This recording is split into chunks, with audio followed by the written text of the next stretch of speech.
on Akoma 87.9 FM. Filler number 1.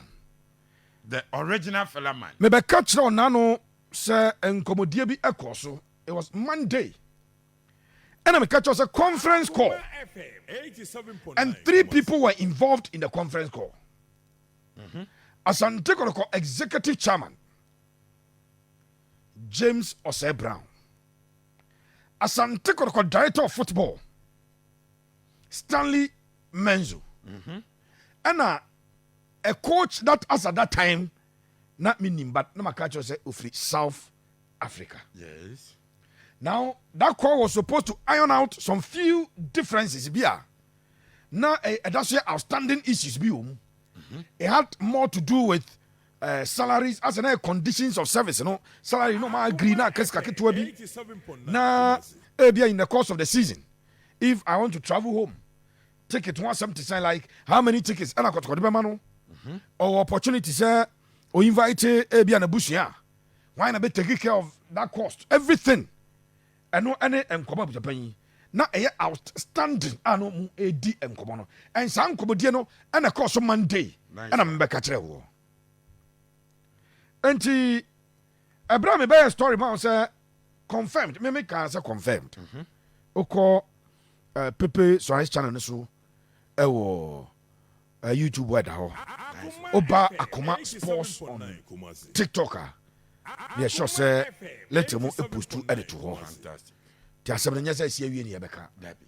And I'm a bit bold in charge after the sources no. Wamo ama me name. Yes. And I told you say nipa Obaya Asante Kotoko adwuma no. The thing at the Eric Tinkler. Yes. In fact, I went ahead and I say Eric Tinkler no. Latest by and then you may go see channel pa. Na okroma. Fantastic. No panyino babaye Asante Kotoko adwuma no. Nice one. Enti Eric Tinkler. And asem na yebeka ye no. Say dear no kwasem to panyi. Yeah, story. Now to baby now we've moved on.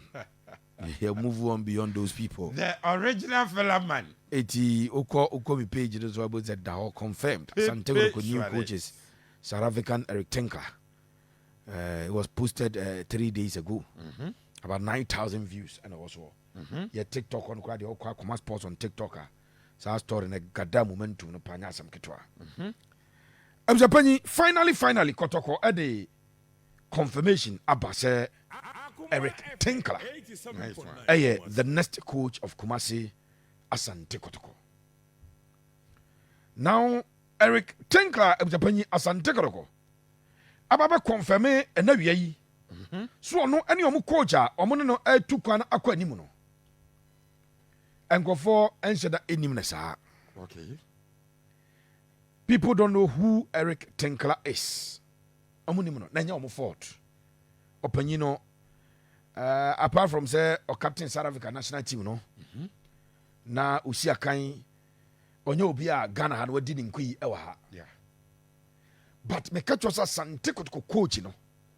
Enim Kotoko director of football enim na pa. And I'm a china baby Asante Kotoko director of football enim no. Yes. Na me catch us Queen din efata na busu ya na efata na kono. No. Ya kitchen ho. We no enye ensedwase na enye dame ase. Debbie. Ya good year sports yi football ya na de empanyifo mienu e de ehyiamu. Football no e na de empanyifo mienu ehyiamu. And a free ono. Wamo keep a close and professional relationship. Fantastic. A bra Kotoko first choice as in the coach and Kotoko person on the bottom. Opinion sika some baby and ejina no panyi. You know obuza for Atlantic Ocean say mpage ni nyina mfama no. Kotoko nya. Na dia akrobia o za sika no. Na ese Kotoko echo for the second option and the second option no Eric Tinkler.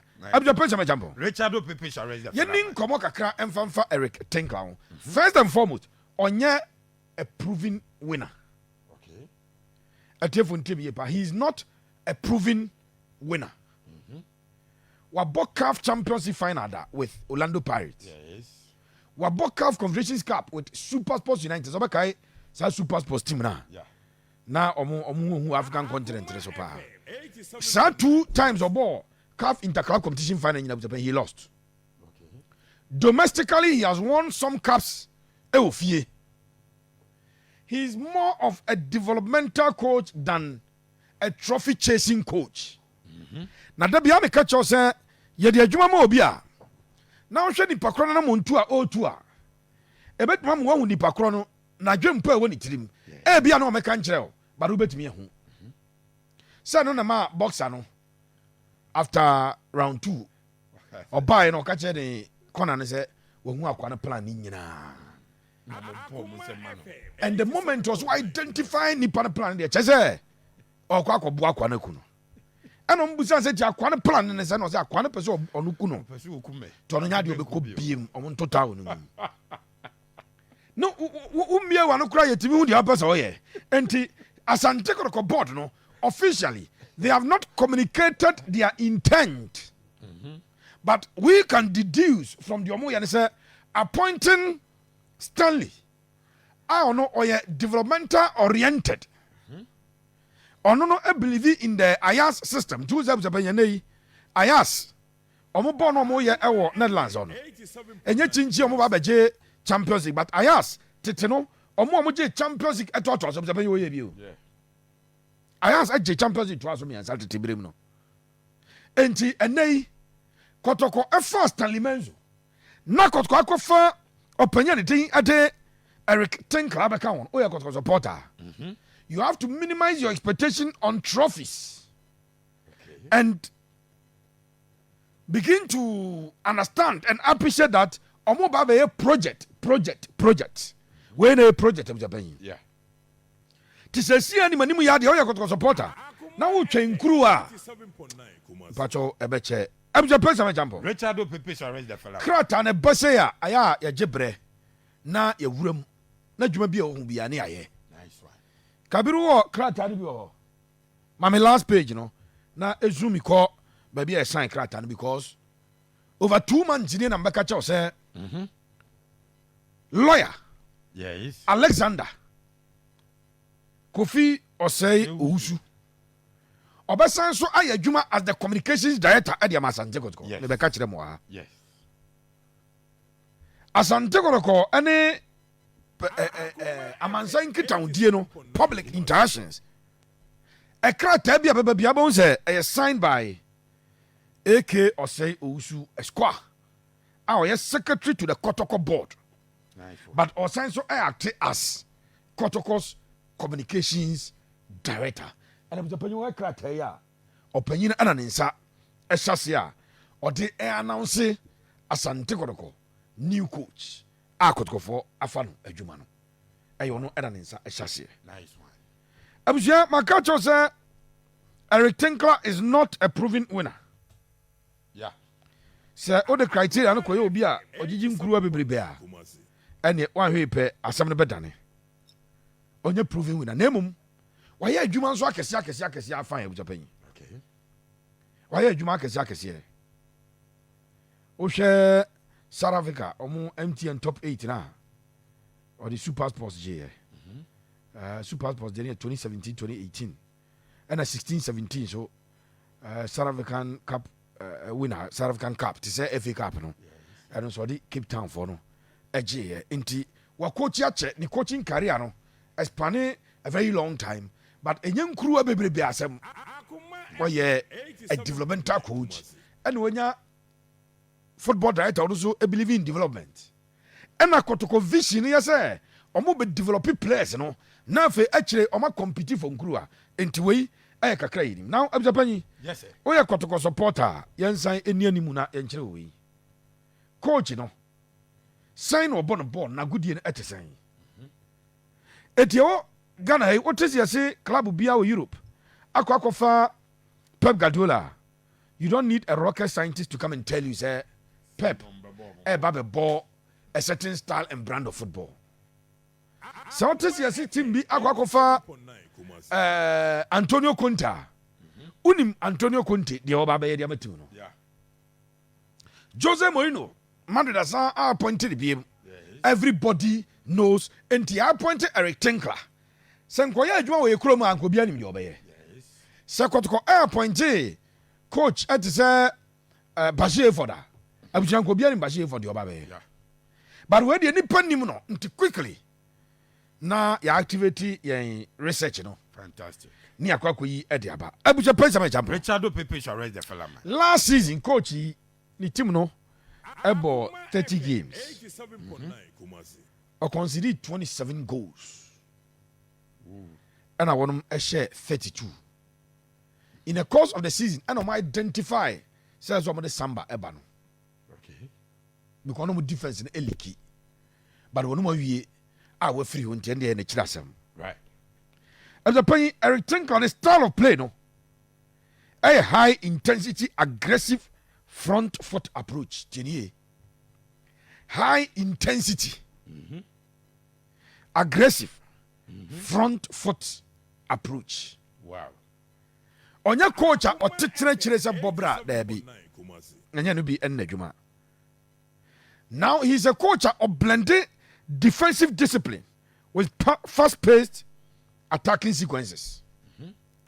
It's the team, no, solid at the back. Yes. But when they gain possession, omunya team a omo recycle ball won fin bebrebe we no de ma we no attach it no twa no there be ni team no. A fast-paced attack and omo build it. Okay. And Yamfa Kotoko sisi e Kotoko ye wo. Imano Kote ebo as the right back obotu. Patrick Edu about 3. Yeah. What the bonnet tata Kotoko na mi yusu players are almost here. Ebia Zakaria Fusenia Winnie Bon war Kotoko Chiro. Ebia na Prince Badu and Ebo 6 and we winnie. A double na winnie or winnie bona or besha flanks I say defenders in a movie no their mom quickly near Drew attacking Ted. Sa and Eric Ten clubs a penny or bought the game. No. Fantastic. Normally you bought 4-2-3-1. And strikers so abribi aya opeba ku sei. Okay. No the two wingers and then number 10 agina nechi. Fantastic. The 4 in attack normally no. Two wingers, one creative midfielder and one prima punta sharp striker ojina anymore. Na auto ntran ede amano. Na coach no normally or adjusted to the philosophy of club afana jumano. Etuusha ni coaching career clubs na coach na based on what the club wants to do project na club na ye no and am coach na eye de obey but onya obi a oye dogmatic so media ni haya na mgina oya me dan a me taridua yi da bi ne de nya no bi nto obi otimi adapt no adjust quickly accordingly abuja yes sir our system be say o deploy no a friend midfield domination. Compact midfield. That Ubonso obo a compact midfield game, no. Obo 2 holding midfielders, 1 central midfielder, 1 creative midfielder. Okay. Especially okwa away game a more dinner. Eric Tinkler about 2 holding midfielders. Tiamfa Kotoko, Prince Badu and Hilaria Dabo. Ebe 2 holding midfielders, no. Yes. No about a central midfielder. In Abia Kojo set, Emmanuel Entry, Walid Fuseni Nema, Emubako, Abo as the central midfielder. Yeah. No, the Hubert Joe Ejrao as the creative midfielder. No, about a typical compact 4-man midfield. That's some system of Tabanawi. Okay. Obo the out deploy the 4-3-3. Nice one. 4-3-3, where about 3 midfielders, no, about 3 attackers. So Obo the 3 midfielders and 1 holding. 1 central, 1 attacking, 3 midfielders. Nafi would deploy 2 wingers and the attacker akanai 4-3-3. Opinion at the Eric Tinkler. The original fella man, Richard Pepe shall raise. The papa no nyoma bet my baby be and penny. Ye be so at the actual. Now, nice one. Young fellas in him kakrai, Asante Kotoko here. So now no be me bubo din actual say on paper. Omo a pencil some names down. Some names now and paying for a pencil down. Abusia names are one ma or more demono answer ni papa no. na coach yi ba yi yɛbɛ start pre-season no still sɛ wɔntumi ammɔ ɔhome no so a na wɔnom agya wo kwan. Now Stanley Menzo adi nkɔmmɔ bi abusuapanyin but ansa na no Kabiru kɔ yi hɔ nafa picture of Eric Tinkler, Stanley Menzo ɛna Mr. James Osei Brown Joe Shop Fato page no so ɛma me sisi na menka nkyɛw sɛ saa mfonyini abusuapanyin it was taken in mesebe the amount Kabiru eni o saying it was taken in Accra. Okay. Sisi ano mo twa picture no sisi e o mo twa ni. Felaman. Yeah o mo twa picture na ni. Enti on the far left Stanley Menzo. In the middle Eric Tinkler. Okay. And on the right side no Kotoko's executive chairman Mr. James Osei Brown aka Joe Shop. Picture in the down. Yeah, we nya Kotoko secretariat wa. Brakoma 87.9 FM on Facebook. Utie now we now so picture in the down. Obi abone Kotoko cap. Yeah. Kama. Enti fabulous. Osha omachina no mde ato no. Eric Tinkler, head coach. Eno wachiri no. Nice one. And Asante Kotoko. Mpanyinfo atiwe ya busepanyin wonom assign contract no de metie ne say a 2-year contract and Asante Kotoko ene Eric Tinkler assign a oba be adwuma no ade amakrobia Asante Kotoko metema so we the first pictures are ababonten ewo Kotoko unveiling and answer Kotoko outdooring of their coach no na we o mai ni say wieminim say obeba na ensenchofo eso ene no enya encounter send the Kotoko na ya busa bia it we mfonyina busapanyi ya de ema wo ewo yem pages young kwed abusapanyi sama champo Richard Pepe shall read the Felaman now to Phyllis ne kakra yenyi kakra mfama ya na hefo no. Nice one. Emmanuel Antwi ene Walid Fuseni Neema. Emmanuel Antwi Walid Fuseni Neema. Asante Kotoko director of football busapanyi ni nkomodie ne nneoma no wadidi nkomo na kwachire kakra na opanyin no of the opinion say de wate e for players at say Walid Fuseni ho. Okay. De wate de for Emmanuel Antwi no enye sa ball na no mo ball no ba bi o mo no me ball no Kotoko no. Okay. So the man has decided obusa mpanyin for the question say say na Antwi ball no tiansa na obeba Kotoko. And they spoke highly of Antwi at Great Olympics. Then ball better na Walid abo krima mo ko fa no buy especially e won su atrani